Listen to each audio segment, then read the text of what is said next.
Hey, it's Ellie. Welcome back to another video, or hello if you are new. Today I am back in Summit Sanctuary with a new habitat, which is a walk through habitat for the Japanese macaques and the red crown crane, which are in the same habitat. They are cohabitating species, and they get some kind of enrichment bonus. Honestly, I don't really know what it is. Like, obviously, you can have like a perfectly enriched animal in a standalone habitat, but they get some kind of benefit from being in these multi-species habitats, and I think it makes the experience better for the guests if you have animals that are, normally together in the same habitat. So here we are. I did have a reference for this habitat, so I will put that picture up on the screen somewhere at this point so you can see it. And basically, I tried to make this a sort of like it looks like an aviary to me a bit. It just has that vibe, even though it has like a full fence. And I don't remember in the picture, I think the top is open, so it's obviously not a real aviary, but it looks like one. And so I wanted to build this habitat for the macaques and the red crown cranes. And yeah, this is one of the only habitats that has a little bit of a different climate needed for the animals that are in it. So I think specifically the macaques need snow in their habitat. I don't believe the red crown crane actually needs it, but they can have it. So I did have to put some snow in this habitat, and obviously when I build the polar bear habitat later on, which I'm actually working on right now, that will have snow also. But I think those are the only two habitats that actually have snow in this zoo. I did try to stick to like a general biome, or like a temperature range, and make sure that all the animals kind of fit in that temperature range, but I did not 100% that.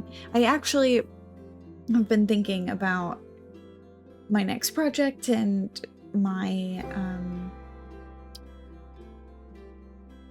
wow, I'm totally blanking on words right now. My New England zoo.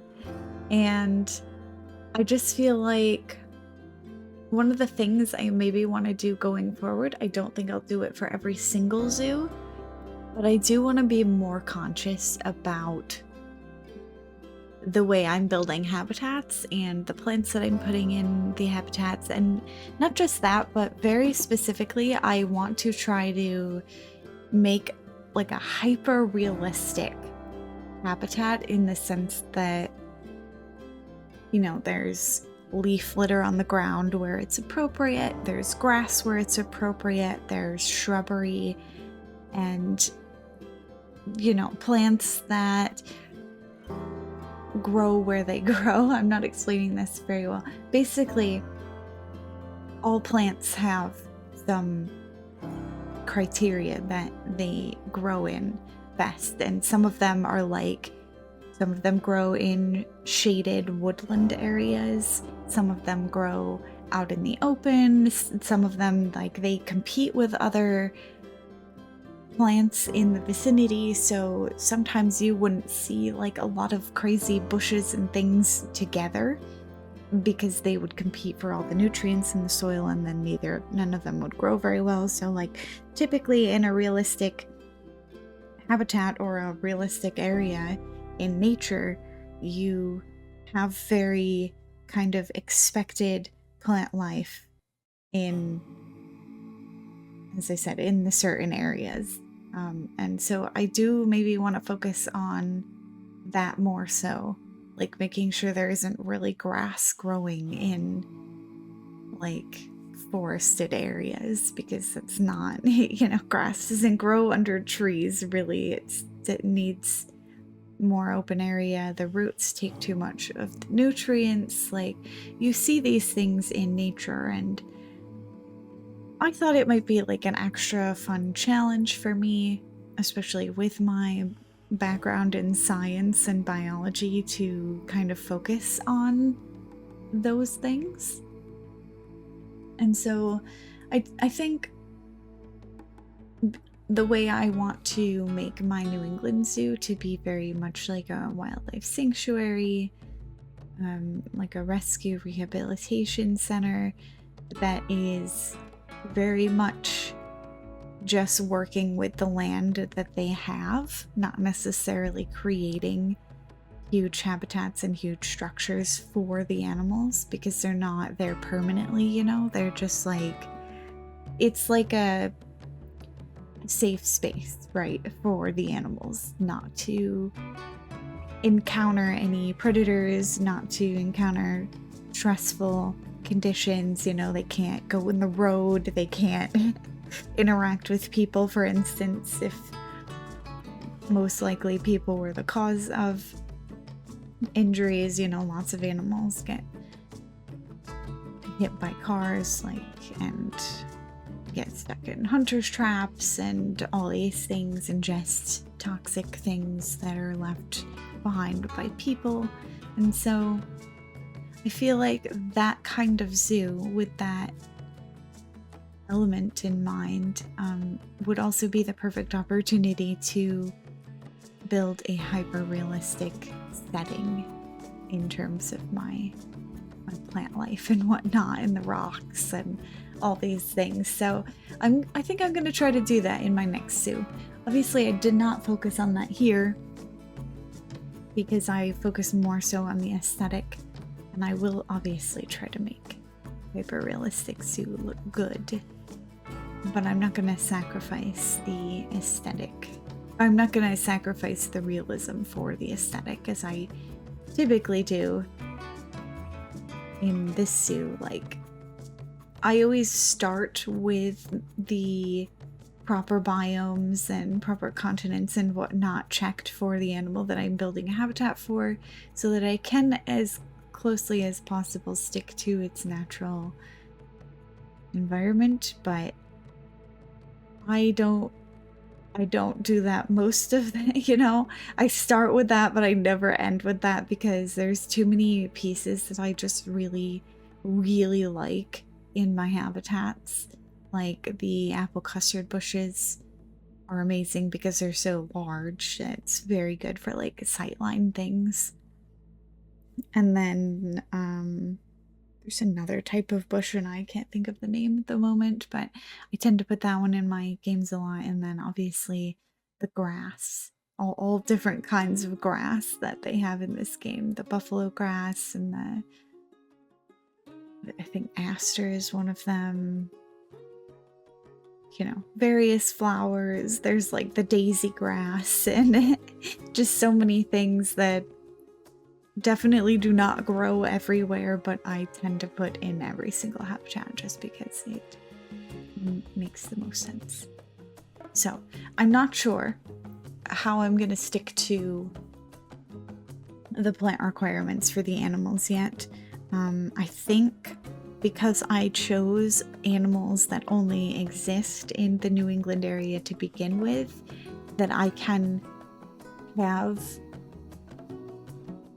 all the proper plant requirements for the animals and kind of stick to what would realistically be in one area, you know? Because it's not like there are a variety of plants in the New England area, and if you go a little bit more south, you're gonna find plants that don't exist in the northern areas of New England and vice versa. So, you know, I probably will have to think about a specific location that I want this zoo to be in. It's probably gonna be like Vermont, I think, or Massachusetts maybe. Like, I really like the Cape Cod vibe, so probably go with something like that. I don't know, I don't think there's Is there any coastline in Vermont? Maybe just a tiny smidge of it, right? So yeah, I gotta figure some things out with that one, but I'm very excited because I think I'm gonna finish this zoo this weekend. It's gonna be pretty close. I am working on the last habitat right now, the polar bear habitat, and I went through earlier, I don't think it was this weekend, but I think the weekend before, I went through and did most of the detailing work that I had to do. So there was a few things that I didn't do yet, like the roof for my Asian animal building. I didn't do that yet. And I also didn't do some of the landscaping by the panda habitat, but I finished up the Bengal tiger habitat because there was some sad looking areas there. I mostly did the actual habitat area, and then there was this cool viewing platform that I kind of built into the mountainside, or you know, the fake mountainside that I made in my zoo. And so, you know, there were some elements that were mostly done with that Bengal tiger habitat, but I definitely didn't add all the detail work. And so I went through, I added a couple more exhibits because I felt like my zoo was lacking some of those. I certainly tried to have exhibits throughout, and you know, they're not sparse or anything, but it's just a really nice way to take up space in a wall or something. So I added an exhibit by the panda habitat, which actually turned out really cool. I'm really glad I put that there because it was certainly, as I said, looking a bit sparse with that wall kind of underground and whatnot.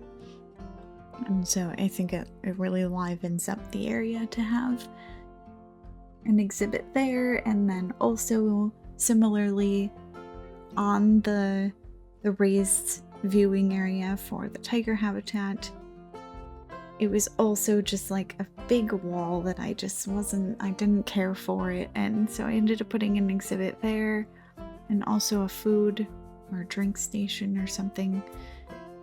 And now it feels very full. It feels like the guests have a purpose to go up there, aside from just getting a different view of the animal. And that's good because I wasn't sure if guests were actually going to walk up there or not, but I think they will now because there's more than one thing up there to draw them in. And then the main thing that I did last weekend and kind of into this week, which took forever. I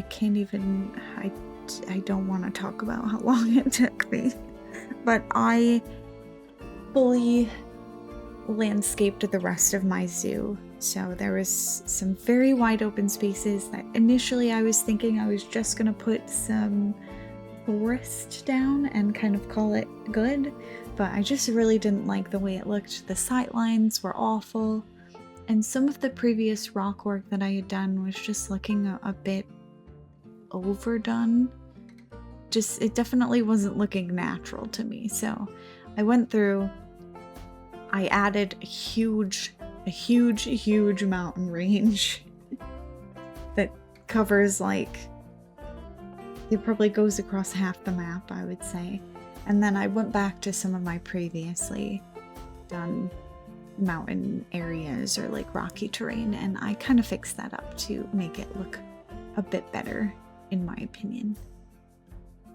And I'm really happy with it now. I think everything looks good. I deleted probably more than half of the rocks that I had in those areas.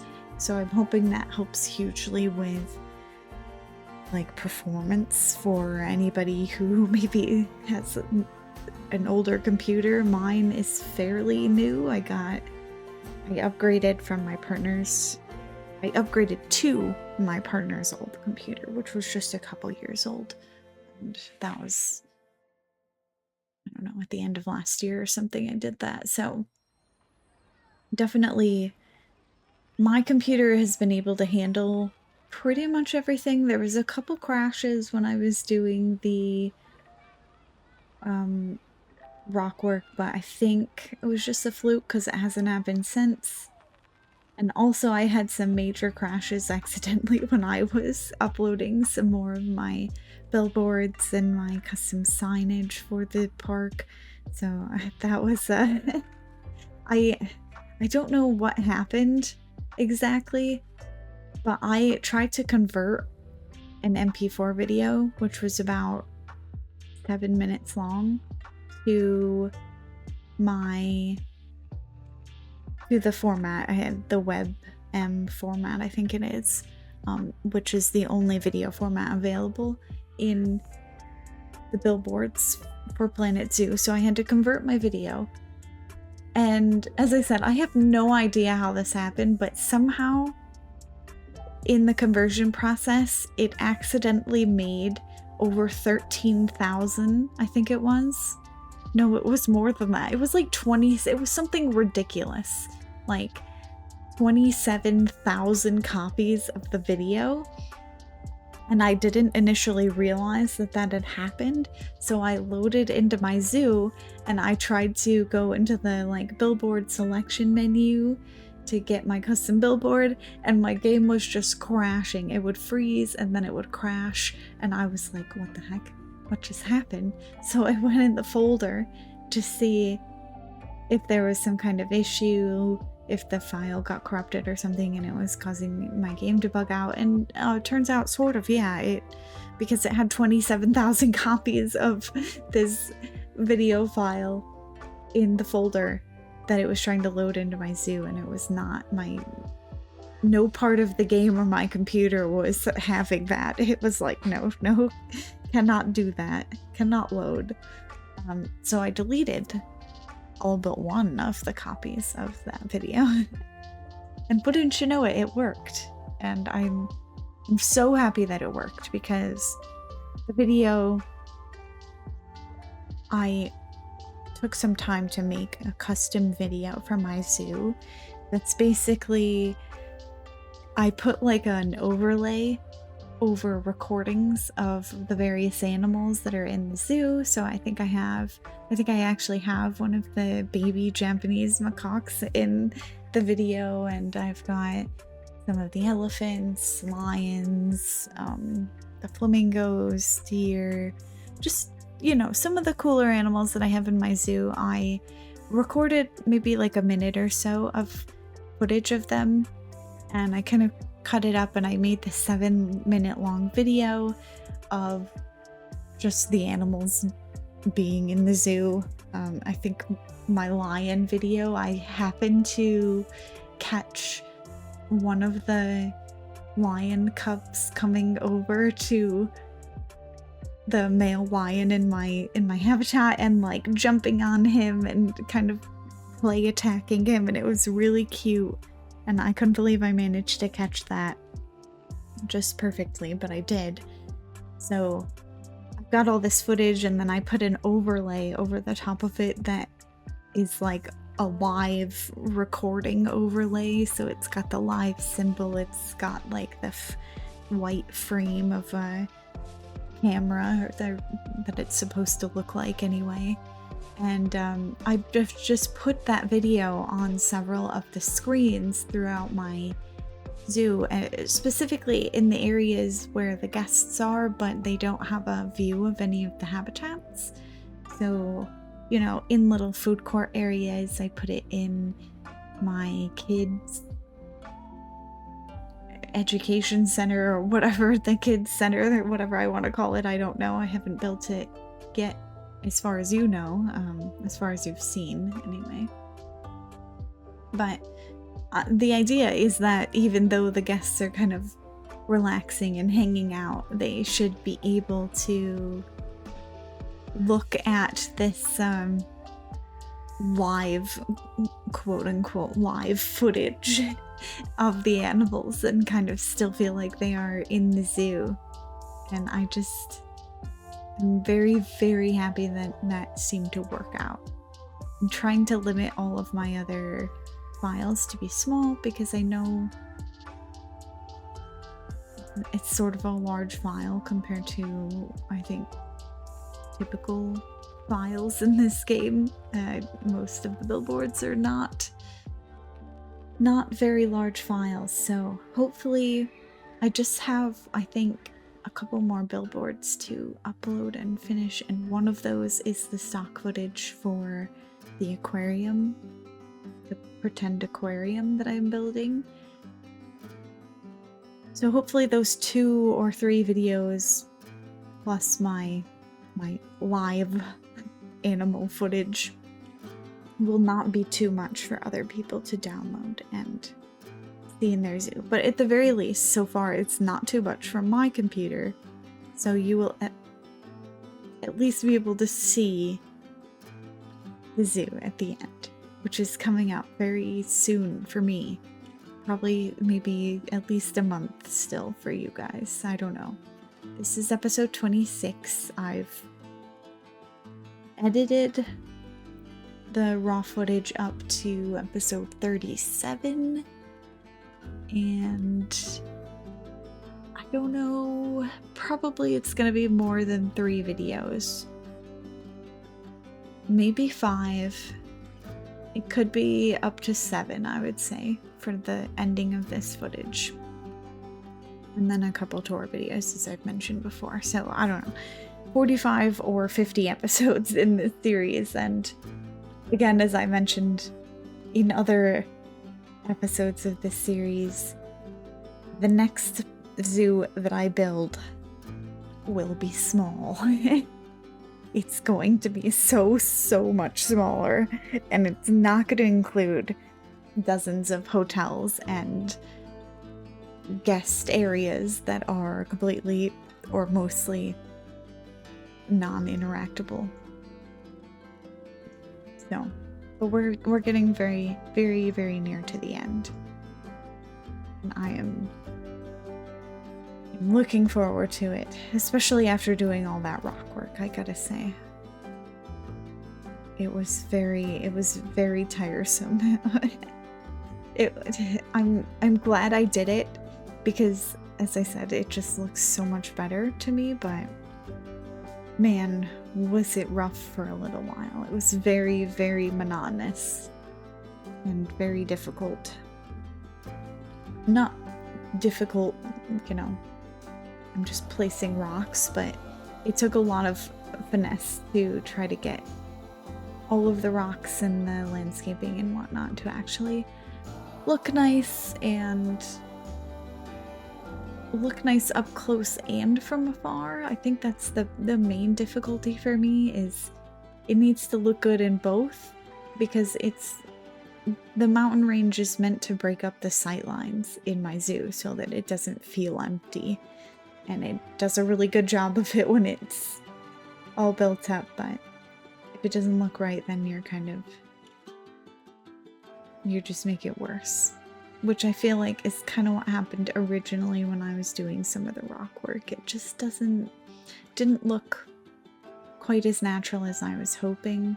I think I just went a little overboard with it. Tried to make it too jagged, and I wasn't thinking as much about how mountains naturally form with the, you know, the water and whatnot. So yeah, well, that's about the end of the video though, so I hope you enjoyed it. If you did, please make sure to give it a like. Subscribe if you'd like to see more content from me. I post Planet Zoo videos every Tuesday and Saturday. I post the Long Dark videos every Thursday, and hopefully by the time this video comes out, I will have my Let's Play series for Foundation finally edited and out on Mondays. Took a little break from that just because I've been very focused on finishing this zoo because I'm so near to the end. And it's been a long time coming. But anyway, as I said, thank you for watching. I hope to see you in the next video. Until then, bye!